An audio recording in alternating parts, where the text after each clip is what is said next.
Hello, this is Jason Keller with TTR. Today we're going to expand on our Introduction to SharePoint series by showing you how you can attach metadata fields to a document library. Metadata is a very important concept in SharePoint because it allows you to tag any document with additional information that become very useful in finding information and using search. So what we have here in our PMO site is we have a projects list. So this is a list that we created in another demo. And then we have our shared documents. So essentially what we're going to do is go into our shared documents and go to our library. From here we can drill into our library settings, and you'll notice that we now have columns here.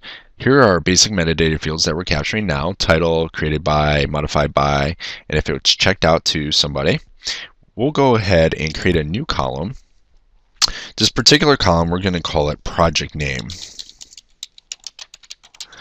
This project name is something that we're already storing in a list. So basically when we upload a document to this document library, we want to tag it to that particular project that it belongs to. We don't want to maintain a list of projects in this document library as like a choice. We want to be able to read in new projects as they're added to that list that we've already created. So to do that, all we have to do is select lookup. After you select lookup, you'll actually get an option here from get information from. This will show you all the list or libraries that are available to you. So we'll go ahead and select our projects. Great. And then it'll ask you what column that you want to associate with. We have project name and project name linked to item. I'm going to select project name linked to item. What this will actually allow you to do is from this document, when you see the name of the project, you can actually click on the name of the project to see the project detail. All right. And we'll just go ahead and hit OK. Alright, now we have the project name on here. The next thing is, let's go ahead and create one more metadata field. And we're going to call this one document type.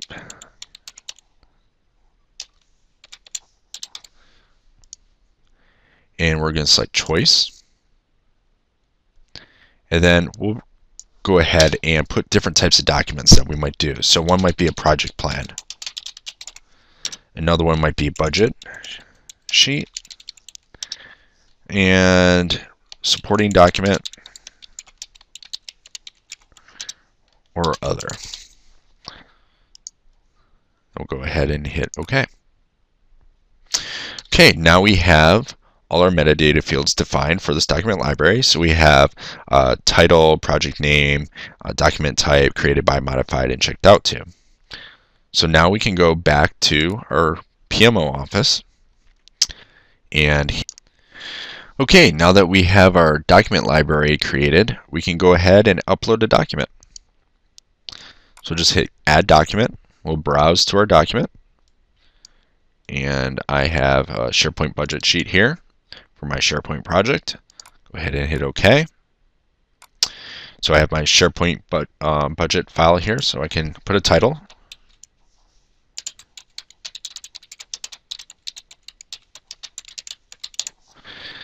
Project name. I am now pulling information from my project list. So I have a SharePoint install here, and a document type is a budget sheet. Go ahead and hit save, and you'll see now that I have this document here. Now one other thing that you might want to do is you might want to modify your view to incorporate some of these fields. So I'm going to show you real quickly how to create a custom view for this document library. Let's go back into our shared docs here. And we'll go to our library. And then we can hit create view here. You also have this option available under library settings. So let's just go to library settings. You'll see at the bottom we have one view called all documents. Let's just create a new view called a standard view. And then you'll see here we can say all metadata, and we'll go ahead and look at through here and see what fields we have. We have type, name linked with the document, modify, project name, document type. That sounds good. We can group these or sort them, so we can sort them by, say, project name.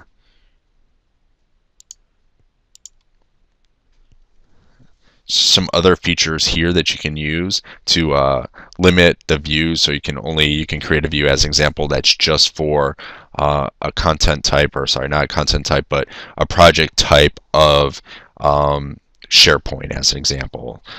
So it would limit it just to a particular project. You can do a document type. In this case, we have a document type field. We can go ahead and say we only want to see budget documents. So we can go ahead and create views around this information that we're storing now. All right. So now you see that we have our project name and our document type here. If we go back to our list here, though, or our view and our page, you notice that we don't see those fields. We can actually modify this web part real quick and change the view. So if we scroll to the top, it says current view. Here's our all metadata field. Hit OK. Now you'll see that we have all our fields here.